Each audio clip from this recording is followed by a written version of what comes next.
Hey guys, Euler Holly here. Today, watch what you eat, motherfuckers. Cause it's out to get you. It wants you. You are the best vessel for food to be in. You are the most complex organism on the planet. You are the funnest Cadillac for consciousness to enter. So be careful what you fucking eat because it has demands, bitches. What kind of ape do you want to be? One rolling on the ground eating its own shit. There's an avenue for you to make money no matter what you become, but be careful. What is it costing you? I'm going to calm down a bit. I'm serious right now. You didn't like any of that information? It's true. Did I offend you? Guess what? The truth hurts. So let's get into this. Shut up, I'm going to drop some facts now. Shut up, I don't care. Shut up, I'm going to drop some facts now. Suck a dick. Guys, I say that a lot. I get nervous, okay, just like everyone else. And so I have imagined hecklers in front of me. This is how I do the dedicated space cadet. So guys, I'm going to start with the facts. I moved to London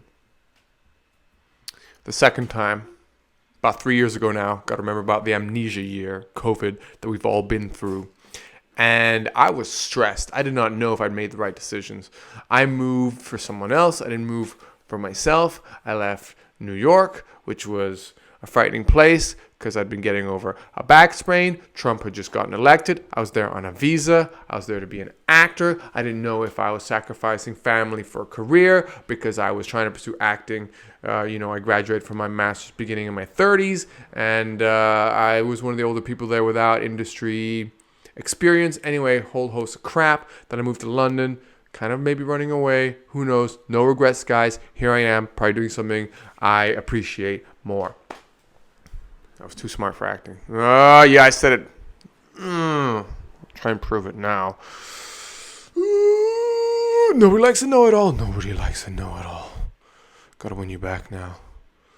Maybe a bit of self-deprecation. Didn't all the failure talk kind of like make up for it? Isn't that enough for us to be friends still? Please? Just listen to my story at least. I'm trying to give you like helpful information. Anyway. I'm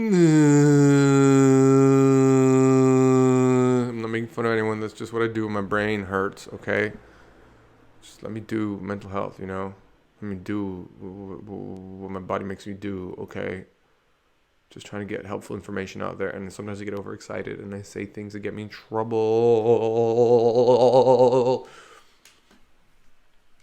Anyway, guys, I'm doing bioenergetics at the same time as I'm doing this. I'm a well-being coach, okay? I live accordance to all the energy practices that I practice. I'm a good energy healer. Just living according to energy, guys. You should too. It'll make you funnier. If you don't mind it. Anyway, I got here and my ex at the time, severe anxiety disorder. Severe anxiety disorder. It was difficult for the relationship, especially given all my wrong reasons for moving and being where I was kind of confused about my own life. So I moved to London, and shortly enough, I started to put on weight, a lot of bloating, like 10 kilos, and didn't make sense because I was exercising just as much and I was eating pretty much the same as I always had. Lots of vegetables, lots of carbs as well, lots of dairy as well, mostly meat in every meal. I'm not saying there's a formula for everyone, but guys, I grew up in the Caribbean. I grew up in the Caribbean where there's lots of sunshine, there's fresh air, your feet are on the ground all the time. The ocean's there, you're getting salt water just 5 minutes from where I live. It's not crowded, so people have time to process their own energy to come back to themselves. Enough natural produce there to eat healthy-ish, although a lot of the food is now imported. But I think there's all these compensating factors for eating what I now like to term as low vibrational food. Watch the Debunking You Are What You Eat episode if that doesn't make any sense to you. Just for now, consider it in the condensed low vibrational food. But guys, look into these things, why there are these things. Or if you just like magic and that's enough for you, then don't. I like digging, you know, it's the nerd in me. I like nerding out. Dr. Zach Bush, for if you want more information on low vibrational food. I think he's a good source to go to. Paul Chek as well. Anyway, there's a lot of this stuff. I was abundant with healthy external factors. Also, my dad died when I was young. My parents loved me. I had a pretty good upbringing. My mom was an amazing person, amazing mother, overcompensated, which means I just had too much love from her. I grew up a mama's boy as a result. My dad died young, so I especially grew up as a mama's boy as a result. And a dad who wasn't the most present, but loved me. Really loved me. And helped me a lot with my homework when it was hard. When I say help me, just sat me down and did it for me. So like the best kind of help as a kid. The best kind of help. You got to write an essay on sharks. Okay, sit down and listen. What? No, erase that sentence. This is a better one. Okay, read me what you have. Okay, just shut up. Give me a second. No work needed on my behalf, guys. None. Great. I was a good student though. The one time I was forced to study, I did really well in an exam. Anyway, I'm not going to go into that. That's just going to make me seem like a know-it-all again. Anyway, so I came, moments that I left London, anytime I left Antigua and went to another country, I realized that when I went back home, I just felt a lot healthier. Didn't know why. I just thought maybe because it's home, probably has a factor to do with it, around family and stuff like this. And now I'm realizing, guys, when you're in a big city, you really need to take care of yourself. You really need to put your feet on the grass. It's important to buy organic, which is hard to do, but it's especially important to buy organic, especially if you're like London where the air is gross, and other big cities where the air is gross, or like New York. Even small things like having a view to an infinite horizon makes your brain feel less trapped. It gives space for your thoughts. It gives space for your consciousness. It gives clarity to your being. It connects you to self. And in a city like New York, if you're not living in you don't have a penthouse suite at the top of a skyscraper, then that shit's weighing on your health. And I remember feeling this the moment I got there, walking around these city streets. Just the fact that there's something with writing on it trying to sell me something all the time. I would get home and be like, oh God, it's hard being in a place. And I could tell this because I grew up somewhere without that stuff. All that stuff wants some of your energy. It's trying to incept some sales pitch into who you are, some sense of, which most of them are based on some sense of inadequacy or some sense of like mutated wish fulfillment. Buy this, get this, new this.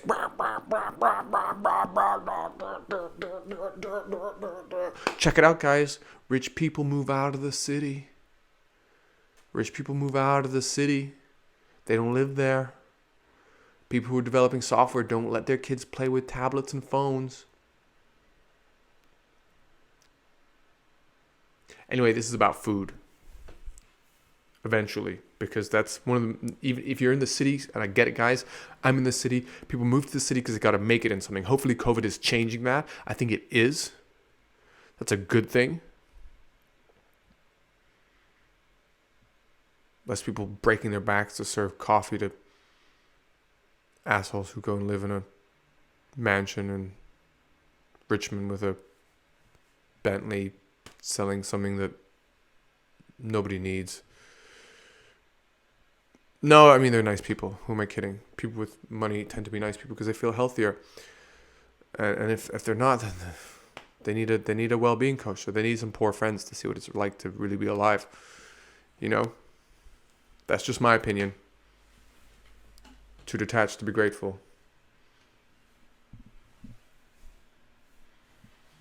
Go help yourselves. Help people less fortunate than you. It'll actually probably be good for your mental health. There's the God, guys. There's a yin and yang. It all melds together. Let me get to my point. Okay? My point is, by the time I moved to London, I was so fraught with trying to make choices in these kind of environments that my body just took a long time to adapt to. So kudos to anyone from the Caribbean or from, you have parents that came from somewhere that was lush and beautiful and they moved for opportunity. Commend those parents, guys. Those are survivors. Those are beautiful people.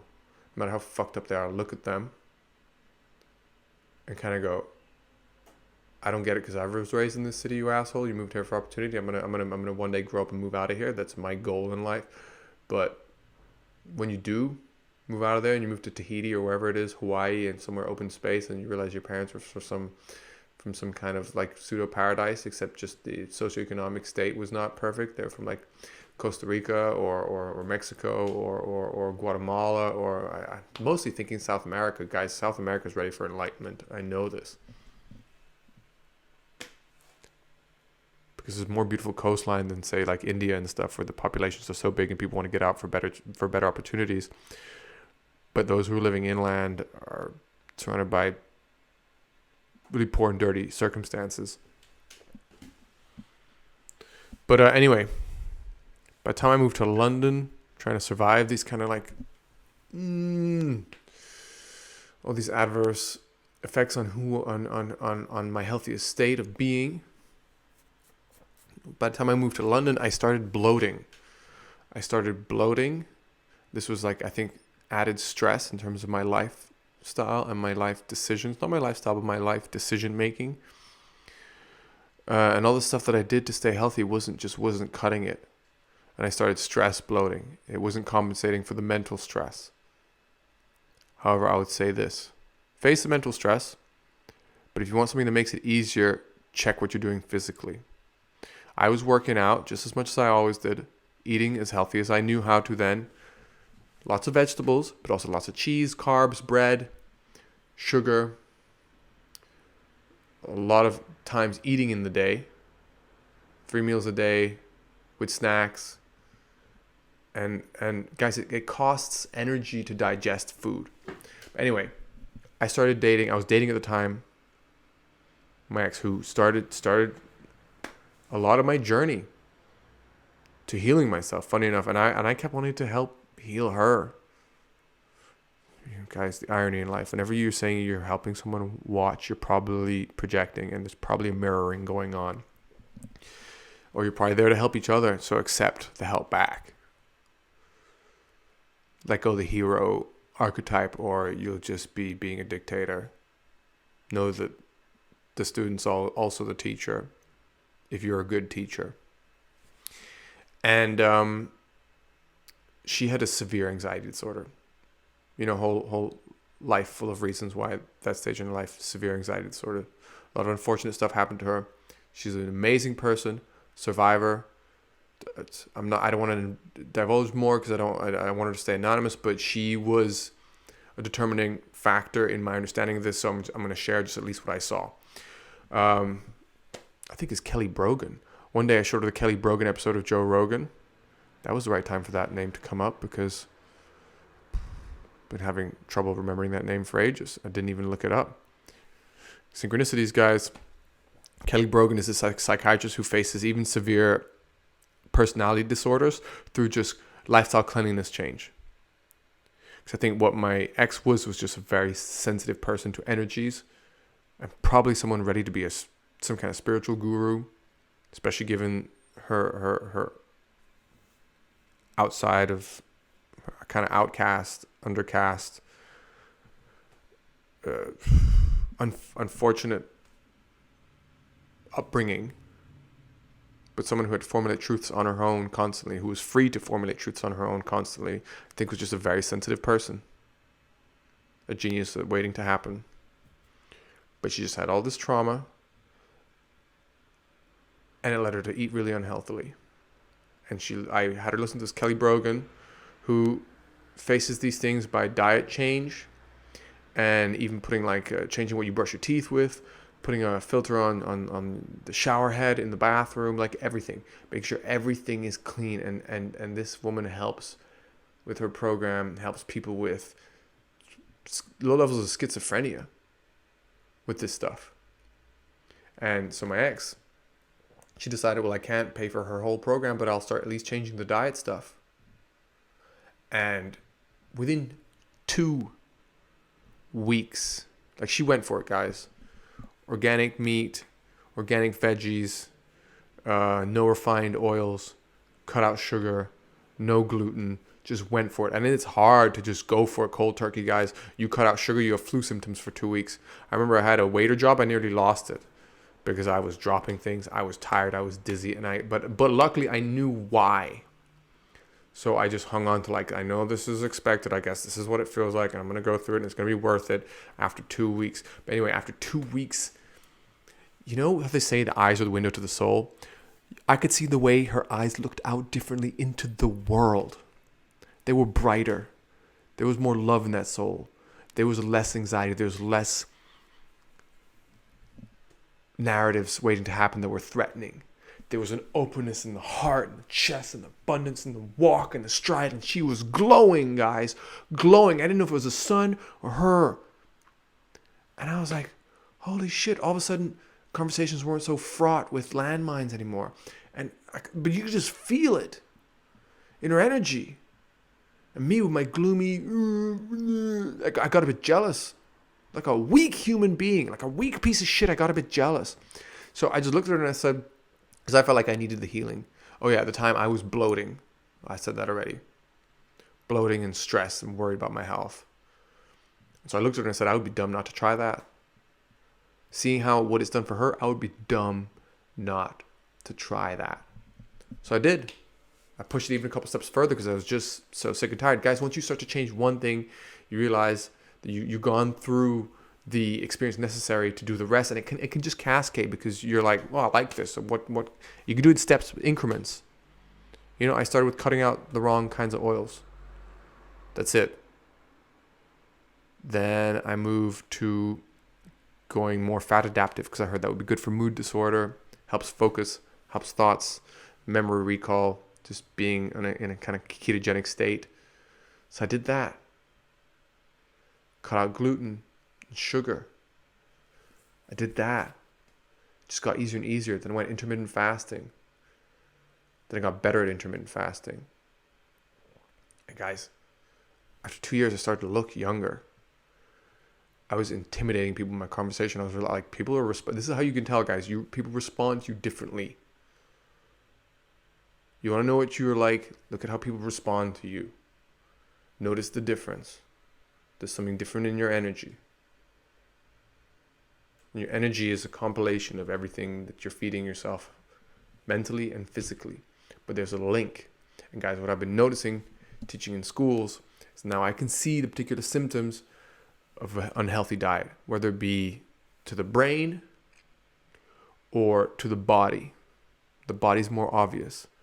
But what happens, and I've said this before in another episode, is the brain is like a muscle. You got to work it out. And so anxiety is equivalent to muscle soreness. Like, you're doing the work, you're going to be sore the next day. You rest, you recuperate, you re-energize, and that muscle, where the muscle fibers have torn, there's even a similar analogy here. The muscle fibers tear when you're sore in your muscle. You don't want to go past where it'll tear and injure, so you don't want to push the brain into trauma. But if you face the soreness gradually and the body gets used to, so the muscle will I'm going to do this. It's not as big as it used to be, but yeah, still kind of got it. So what happens? Yeah, hold on. This is my flex moment. I know it's not the biggest, but at least I have that much. So what happens is when the muscle fibers tear, then the next day, if you give it time to recuperate, or the next week, however long it's sore for, don't push it. The muscle will reheal at that size, especially if you're stretching after. That's why it's important to stretch after, guys. Stretch, let the blood flow into the torn, and then new nutrients, new proteins go into the spaces rather than healing it tighter again. It heals it at that new size. And what happens is there's more muscle fiber and more blood flow. And the next time you go to lift up a weight, it'll be easier. And you keep pushing through that soreness, and soon you'll be jacked, depending how jacked you want to be. When you're super jacked, it takes another type of diet to maintain that. Same with the brain. So really expand where you really want to expand. But yes, as I was saying, So anxiety in the brain is the equivalent of the soreness for the gains. You face a bit of anxiety every day with a constant goal, with the same activity, for example, me posting my videos, and eventually new pathways will open in the brain because it'll burst off the track that's usually being fired. You're going into the unknown, but the unknown is marked by anxiety in case you need to be sharp and aware. This is from our survival days when we used to live in the jungle and shit. Like, your brain had to be super sharp and focused, like, what if? And this is from being a baby. You know, you had no pathways open. Like, by the time you start to realize that you're independent in the world, it's like, what if? Is this the same as that experience? What if around the corner there's a dog that might bite my hand, or whatever it is, you know? What if today my parents don't, like, I'm hungry? What if my hunger means that my parents might forget to feed me for, like, the afternoon? Because they think they already did. And it's my brother or sister that, you know, wherever these things start, these pathways start somewhere, and they can be fraught with anxiety. What right away lifts the threshold of the anxiety, making it hard to face something, making it traumatic to face something, making, like, you know, you eat healthy, you breathe well, you go to the gym, it's already easier to lift weights. You run, you jog, whatever you do, it's already easier to lift weights.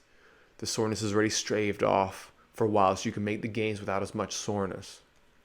Well, guys, what you eat influences that. How much you sleep influences that. So don't stack the odds against yourself. And guys, I've been reading this book, Entangled Lives by Merlin Sheldrake. And I've said this already in the biohacking episode, but I wanted to link it to the anxiety. There are so many organisms out there. This book is about fungus, it's about mushrooms. There's so many organisms out there that they've discovered that mushrooms, the fungus, like certain types of fungus, have evolved to actually affect and take control of the behavior of certain organisms. One of them is this ant. There's this mushroom with a long O name. I'm not going to bore you with it, but it starts to line its muscle fibers, its nervous fibers in the body. Doesn't affect the brain, funny enough. So you imagine what that's like? The ant remains itself, but it realizes it can't control its body. Like, it feels like it's being itself, but its body has like other impulses, other intuitions, and makes it crawl up a branch. To the reason they know that this is something the mushrooms evolved to do and not the ants evolved to do in response to the mushroom is because it'll crawl up to the perfect height, perfect exposure of sunlight, perfect temperature on a plant. Then it'll bite into the plant with a death bite grip, they call it in the book. And then so its nutrients can start to merge with the plant out of the mouth, and its feet, the fungus will grow out of its feet and glue its feet to the plant, and then it'll sprout mushrooms out of the dead ant. And there's countless examples of this, not just with fungus, but with also bacteria and certain parasites, intestinal parasites. And with less severe cases, I'm not trying to make you do a death grip into something and grow out of you, but who the hell knows in the long run? We're just a big beast to tame. They might just make you crave something like sugar, which makes you and has crashes, and it's not sustainable. It makes you bloating. It's not good for a lot of other things, but there might be some kind of thing in your gut biome that makes you emotional eating, makes you cause drama, so you can re-trigger that trauma that makes you want to emotional eat. Sees dangers where there's not needed to be dangerous, so you go and emotional eat, and it trumps your will to make the right decision because there's a colony in your stomach fighting for sovereignty of this beautiful country that you are to all these other organisms. And there's your heart, and there's parts of your body, and there's science now that want to call out and tell you what's good and what's not good. That's your intuition, guys. That's how deep your intuition. That's your own DNA's language, which these things are separate from as much as we're in collaboration with them. A lot of them are we cultivate them because most of them are healthy. A lot of them, like, we are not something without all this bacteria and fungus. But who we are can be determined by what we allow to cultivate us. And so you cut out the bad stuff, the stuff that's prone to addiction without much of a benefit of payoff. And it already gives you an advantage in the gym of pushing through pathways of anxiety to make a lot of things become less anxious to do in your life.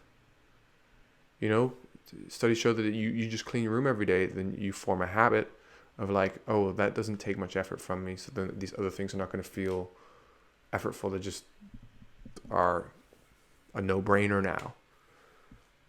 I'm not anxious about how much time I get to YouTube at the expense of my room being not clean, because I know having my room tidy makes my head feel more ordered. And I know that now. Or I don't even know that, but just it feels good. You don't need to know it. It just feels good. It just feels good. And my body's telling me it's lying to myself to pretend this other thing feels good or feels better. So this is how it starts, guys. It's a cascading effect. But a good way to start is just with what you eat. And that proved to me, that was the beginning for me, of a long line of realizing that I am the result of my conditioning, not over a day or 2 days or 3 days or a week, but over months and maybe years. And then once you've been programming it in for months or years, just like working out, I was working out for 15 years straight. And then I learned one day that if you've been training your DNA to follow that consistently, then you don't even need to work out as much to stay bulky, because your body's just set, just like the wiring in the brain, set to rebuild you at a certain look. Because it thinks, oh, this person does this. This is what they seem to do. I don't know why. I'm just the body responding to survival needs, but seems to be something that happens every day. He, she, they, them. This person seems to need to be this jacked to just get through the day, because this pressure happens, this strain happens. So guys, manage that. Manage that with your diet. Just let certain pressure valves be a bit loose to release the pressure, to not make it as much of an uphill battle. And then soon you'll get addicted to opening these pathways. You will. Because you realize that you've been shortchanging yourself in the addictions that you had before. And then you'll start to marvel what the fuck you really are. What the fuck am I? Holy shit, hold on a second. Is this what everybody is? Holy shit, hold on a second. Nobody has a reason to complain. We just need to take care of ourselves. Maybe I could help take care of others now that I know this. I just prove who I am by example. Do it, guys. Do it, guys. And then when it gets easy, and you start to figure out what you really want to contribute to, I've said this in the video before this, I'm going to say it in this one, your body will let you start to cycle through the things that you're doing for yourself. And your cravings will change because you went through the control, you went through the masculine shaping aspect, and you've given yourself a lot less anxiety in a lot of places, and the feminine will start to take over. I have all these resources at my fingers. I'm going to relax the fuck through life and accomplish a lot more. But go through the training, guys. Be in the gym. Go through it. Remember, give yourself the advantage. Start with the diet. Make the gym easy. Glide through it. And you'll start to realize, no matter what you thought you loved, here's another important thing. No matter what you thought you loved, you realize if you really love it or not when you're eating more healthy. Like, I don't love steak the same way. Because I don't eat refined sugars anymore. I don't eat carbs. I don't eat cream. What I started to realize is what I liked about steak was mostly something about the sauces, the seasoning, and the fat. Otherwise, the meat's just a texture. And if it's not amazing steak, it's not that. It's not as good as vegetables. That is pretty fucking lame to say. But that's who I am now, and I don't have to pretend. And I remember I used to judge these people. I don't have to pretend for that to be true. Just when I have just straight peanut butter for dessert, that flavor lasts in my mouth way longer than candy. Candy, I eat the candy and I just want to eat candy again after that. Peanut butter, put some fruit in that. Oh my God, the fruit and the peanut butter flavor stays so long in my memory after I eat it. Or banana, whatever it is. You start to realize that even energetically, sensationally, these things have longer echoes in your sensation chamber. High vibration food, guys.